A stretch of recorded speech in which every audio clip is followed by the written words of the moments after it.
Ball, फिर तीसरी ball, फिर चौथी बॉल, और बॉल बढ़ाएं तेजी से, फिर देखें क्या होता है, पूरा हौच पौच, यानी बॉल संभाले नहीं संभलती।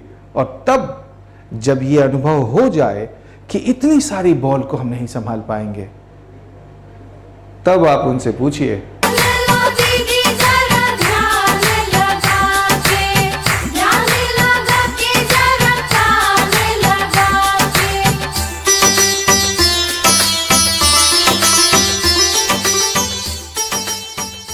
गांव में हम जाते हैं जिन्हें सिखाने, खासतौर से समूह की दीदियां, वो सारी हैं वयस्क, और वयस्क सिर्फ अपने अनुभव से सीखते हैं। तो अगर हमने उनके सामने बहुत सारी बातें की, बहुत सारे भाषण दिए, बहुत सारी बातें समझाई, और बहुत बार हमें शिकायत होती कि इतना बताने के बाद भी उन्होंने सीखा नहीं। सीखा इसलिए नहीं कि जैसा आप जानते हैं, जो सीखने का तरीका है बड़ों का, उस तरीके में एक सबसे महत्वपूर्ण बात यह है कि वो अपने अनुभव से सीखते हैं। अब सवाल ये है कि हर चीज का अनुभव उन्हें कराएं कैसे? जवाब ये कि आप उनके साथ, उनके समूह में छोटे छोटे गेम्स करा सकते हैं।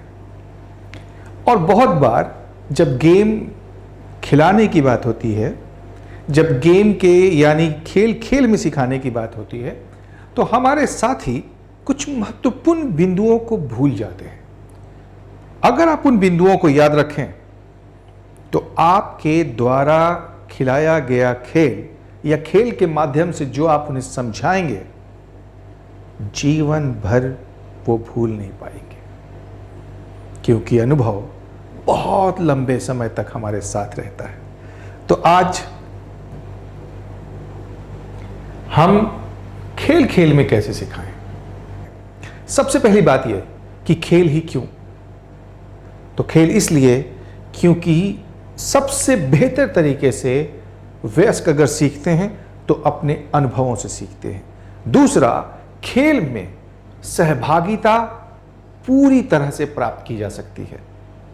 आप भाषण दे रहे हैं तो जरूरी नहीं है कितने लोग पार्टिसिपेट कर रहे हैं, लेकिन अगर आप कोई गेम कर रहे हैं, कोई खेल कर रहे हैं, और कोई खेल ऐसा है जो सबको भागीदार बनने का मौका देता है, तो पार्टिसिपेशन आपका बहुत बहुत ऊंचाइयों पे होगा।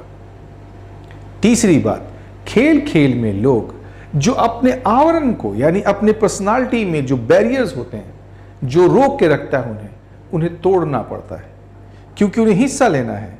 और खेल उन्हें ये भूलने में मदद देता है, मदद करता है, और फिर वो एक्टिवली पार्टिसिपेट करने लगते हैं, यानी कि वो सक्रिय होकर भागीदारी करने लगते हैं, और उससे जो सीखते हैं उस अनुभव को लंबे समय तक ले जाते हैं। लेकिन एक ट्रेनर होने के नाते कोई भी गेम चुनने से पहले, कोई भी गेम समूह में किए जाने से पहले आपको इन 5-7 चीजों का बहुत ध्यान रखना होगा, नहीं तो आप मेहनत भी करेंगे और आपको परिणाम भी वैसा नहीं मिलेगा जैसा आपने सोच रखा है। वो क्या चीजें हैं, मैं आपको समझाता हूं। एक तो कि सबसे पहले आपको पता होना चाहिए कि आपको सिखाना क्या है, यानी आपका लर्निंग ऑब्जेक्टिव क्या है। आप जो ग्रुप को सिखाने जा रहे हैं, आप उन्हें कोई नॉलेज देना चाहते हैं, आप उनकी कोई स्किल डेवलप करना चाहते हैं, या उनके व्यवहार में कोई बदलाव लाना चाहते हैं। और वो बदलाव लाना चाहते हैं तो क्या लाना चाहते हैं? वो स्किल सिखाना चाहते हैं तो कौन सी स्किल सिखाना चाहते हैं? प्रॉब्लम सॉल्विंग सिखाना चाहते हैं, डिसीजन मेकिंग सिखाना चाहते हैं, लीडरशिप सिखाना चाहते हैं, या डिसीजन मेकिंग सिखाना चाहते हैं? आपको बहुत क्लियर ये पता होना चाहिए। क्यों? क्योंकि यही आपको मदद करेगा बेहतरीन और सबसे प्रभावशाली गेम चुनने में। तो पहला काम कि आपको क्या सिखाना है, पहले यह तय करना है। दूसरी बात कि आप जो ट्रेनिंग लेने आए हैं, ट्रेनी, प्रशिक्षु, उनके बारे में जानें, वो कौन है। क्योंकि हर गेम हर समूह के लिए बेहतर नहीं हो सकता। सपोज, यानी कि उदाहरण के तौर पर, अगर मान लीजिए किसी खेल में लिखा पढ़ी करने की जरूरत है और आपके ट्रेनी उतने लिखे पढ़े नहीं है, तो वो गेम उनके लिए बहुत बेहतर नहीं साबित हो सकता। साथ ही साथ कोई ऐसा गेम है जिसमें बहुत ज़्यादा शारीरिक रूप से भाग लेना है और आपके जो ट्रेनी हैं उन्होंने कुछ ऐसे कपड़े पहन रखे हैं जिसमें वो भाग दौड़ नहीं कर सकते, तो फिर आप वो गेम वहां नहीं कर पाएंगे। तो आप ये ध्यान रखिए कि आपके जो प्रशिक्षु हैं उनकी योग्यता क्या है, शारीरिक क्षमता क्या है, वो शिक्षा का स्तर क्या है, किस तरह के अनुभव अभी तक उनके पास हैं, जिसके बेसिस पर, जिसके आधार पर हम उनके अनुभव को आगे ले जा सकते हैं। तो आपको अपने प्रशिक्षु के बारे में समझना होगा, ट्रेनिंग के बारे में समझना होगा। तीसरी बात है कि हम सही खेल का चुनाव करें, खेल के साथ साथ खेल के फॉर्मेट का चुनाव करें। अब फॉर्मेट क्या है?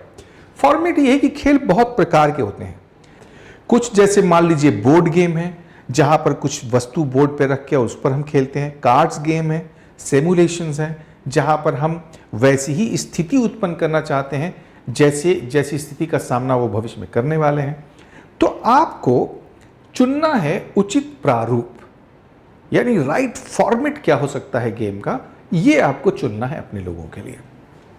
साथ ही साथ खेल के नियम आप कंठस्थ कर लें, क्योंकि अगर आप वहां देख देख के खेल बता रहे होंगे कि अभी आप लोग घूमिए, पीछे हट जाइए, या तो ऐसा लगेगा जैसे आप स्वयं बहुत ज़्यादा उस खेल के गुण के परिणाम के प्रति अस्वस्थ नहीं है। तो आप हाथ में लेकर नियमों को पढ़ते हुए दिखाई देंगे तो अच्छा नहीं लगेगा। तो आप गेम के नियम को कंठस्थ कर लें। और अच्छा तो यह है कि आप खुद गेम खिलाने से पहले उसमें 2-4 बार पार्टिसिपेट कर लें। साथ ही साथ भागीदारी को सुनिश्चित करें। आप देखें हर गेम में भागीदारियों की संख्या का भी अनुपात होता है। तो आप ये देख लें कि कितने बड़े समूह में आप ये गेम करने जा रहे हैं और आपका गेम सबको पार्टिसिपेट करने का, भागीदार बनने का मौका दे रहा है कि नहीं। और अगर किसी को नहीं दे रहा है तो उसे कोई कार्य दें, कोई टास्क दें, ताकि वो गेम में अपने आप को लगा पाए। उस गेम के ऑब्जर्वर के तौर पर, उसमें कोच के तौर पर, उसमें कोई विशेष अगर कार्य हो तो उस कार्य के तौर पर दें। सुनिश्चित करें कि जितने सदस्य हैं सबको इस खेल के माध्यम से कुछ न कुछ सीखने का मौका मिल रहा हो।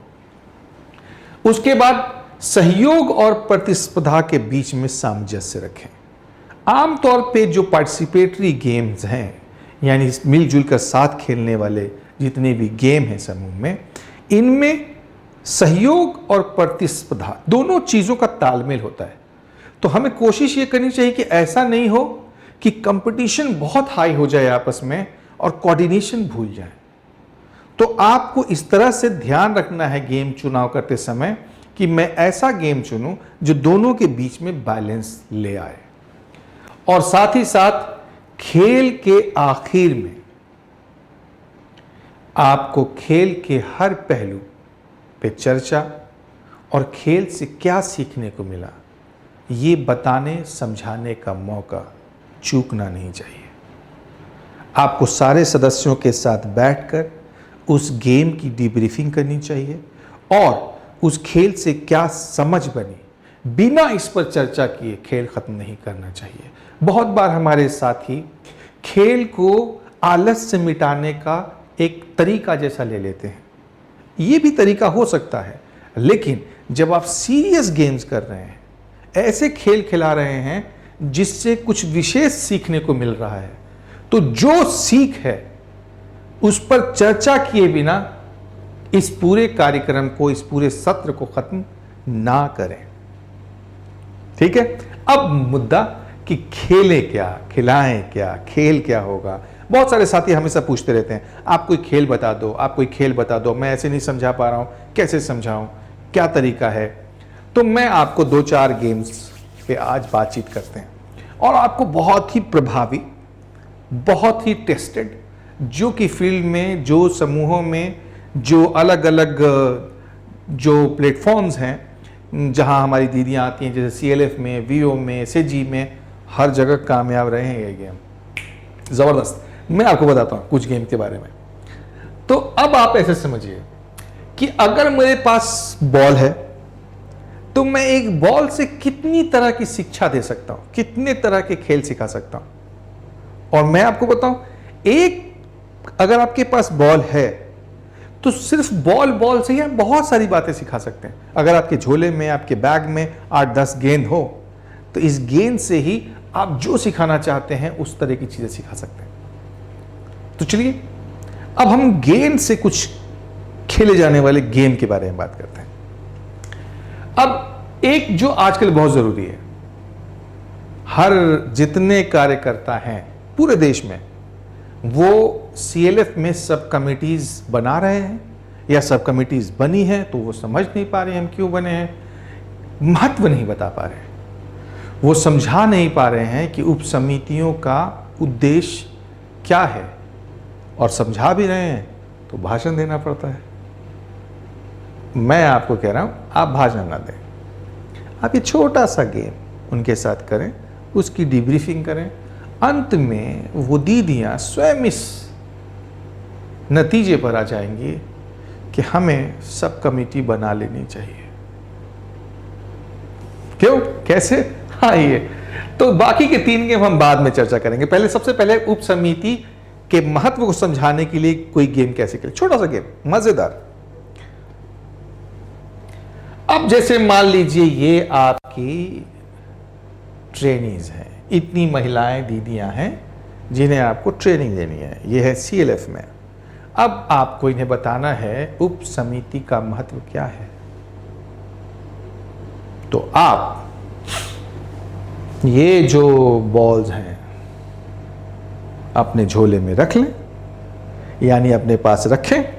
दीदियों से जो यहां बैठी हुई हैं गोले में, इनसे आप आग्रह करें कि आप लोग खड़ी हो जाएं और वो जो गोला है वो गोला बरकरार रखें, यानी बनाए रखें। अब करना क्या है, उन्हें बताना है कि इस गेम के बहुत ही सरल से नियम है। नियम यह है, इस खेल में हर दीदी को हिस्सा लेना है।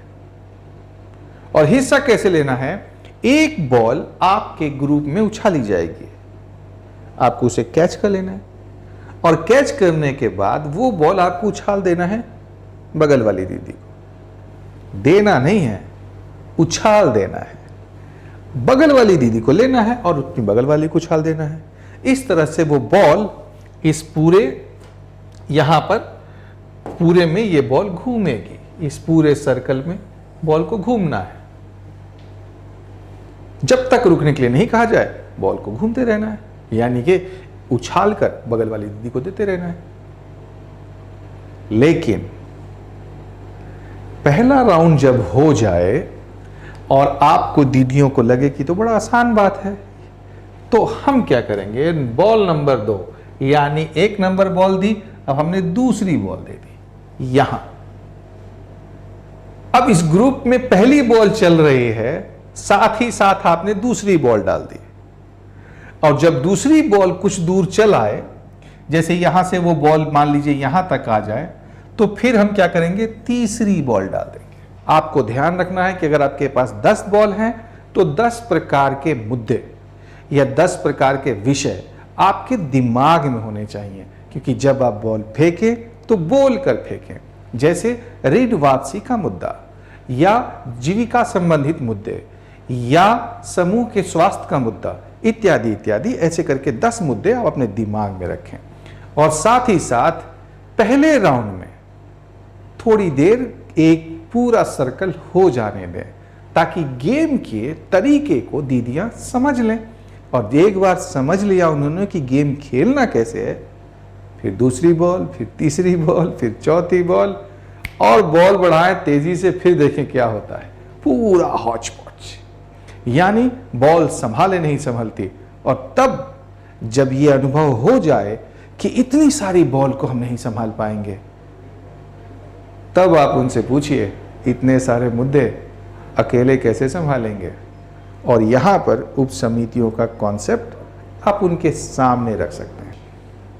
तब आपको ये कहना है कि ठीक है, ऐसा करते हैं, यहां पर अगर 5 गेंदें हैं या 4 गेंदें हैं तो ये पूरा ग्रुप सारी बॉल घुमाने के बजाय अलग अलग समूह बनाकर एक एक बॉल लेकर घुमा सकता है। और जब वो एक एक बॉल घुमाएंगे तो उनके लिए ये आसान हो जाएगा, बॉल का गिरना भी बंद हो जाएगा। और जब बॉल का गिरना बंद हो गया और ये आसान हो गया, तब आप उन्हें वापस जोड़कर ये सवाल पूछ सकते हैं कि बॉल को संभालना या मुद्दों को संभालना किस में ज़्यादा आसान था, इस बड़े समूह में एक साथ 8-10 बॉल के साथ खेलना या छोटे छोटे समूहों में एक एक बॉल के साथ खेलना। और जब वो कहेंगे एक एक बॉल के साथ खेलना, तब आप उनसे चर्चा कर सकते हैं कि एक CLF को एक ही समय इतने सारे मुद्दों पर चर्चा करने की ज़रूरत है या छोटे छोटे समूह बनाकर, यानी छोटी छोटी उपसमितियां बनाकर उस मुद्दे पर कार्य करने की ज़रूरत है। गेम कैसा लगा इसके बारे में बताइएगा। कहीं किसी CLF में, किसी VO में कर देखिए, मज़ा आएगा। और अपना अनुभव ज़रूर बताइएगा कमेंट्स में। और साथ ही साथ ग्रामीण ज्ञान के इस चैनल को अपनी दीदियों तक, CLF के हमारे पदाधिकारियों तक, हमारे समूह की दीदियों तक पहुंचाना मत भूलिएगा। धन्यवाद।